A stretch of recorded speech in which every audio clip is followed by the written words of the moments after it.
আমি অক্ষম নয়, তারপর আমি অক্ষম হয়েছি কিছু প্রতারকের জন্য।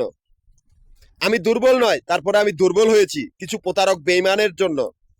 আমি স্বাধীন, স্বাধীন চলার জন্য নিজের কক্ষপথ নিজে তৈরি করেছি। সেই কক্ষপথে নিজের ব্যবসা প্রতিষ্ঠান তৈরি করেছি। এমনকি সেই কক্ষপথে নিজের 3টা ক্যাশ কাউন্টার, মিরপুর, নবাবপুর, মতিঝিল। আর আমি সেখানে যাইতে পারি নাই। একদল প্রতারক আমার জরুরি কাগজপত্রগুলা চুরি করেছে, ওইখানে আমি আর যাইতে পারি নাই। এরা হইলো মাফিয়া গ্রুপের কতগুলি নিকৃষ্ট কুকুর, যারা চন্দ্রবংশের নিকৃষ্ট কুকুর। এই কুকুরগুলার আস্তানা আমার এই অফিসগুলোর সামনে। এই কুকুরদের সর্দার আশিক চৌধুরী, যার আত্মীয় স্বজন গুলা সারা পৃথিবীর জঙ্গি সংগঠন বা সারা পৃথিবীর ডাকাত দল। এই কুত্তার বাচ্চাগুলোর লগে আমি আর একা লড়াই করতে পারি নাই। এরা ধর্ম ব্যবসায়ী, ভণ্ড, প্রতারক। আমি স্বাধীন, আমার কোনো ধর্ম নাই। আমি স্বাধীনতার জন্য সবকিছু করতে পারি। আমি কারো কোনো সময় ক্ষতি করি নাই। তারপরে ওরা আমার কক্ষপথে আইতে চাইছে, তাদের মৃত্যু অবধারিত। এদের তো কোনো আমি অস্তিত্ব রাখি না। আমার সম্পত্তি ব্যাংকের বাইরে, ওরা ব্যাংকের ভিতরে।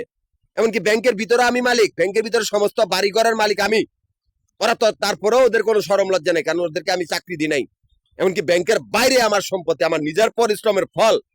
এই কুত্তার বাচ্চাগুলো একটাও কোনো দিকে পালাইয়া বাঁচতে পারবে না। এদের জন্য সাধারণ মানুষগুলা ভীতু হয়ে মরবে। কেন জানো না? এরা আমাকে দেখেছে বা আমার সাথে বেয়াদবি করেছে।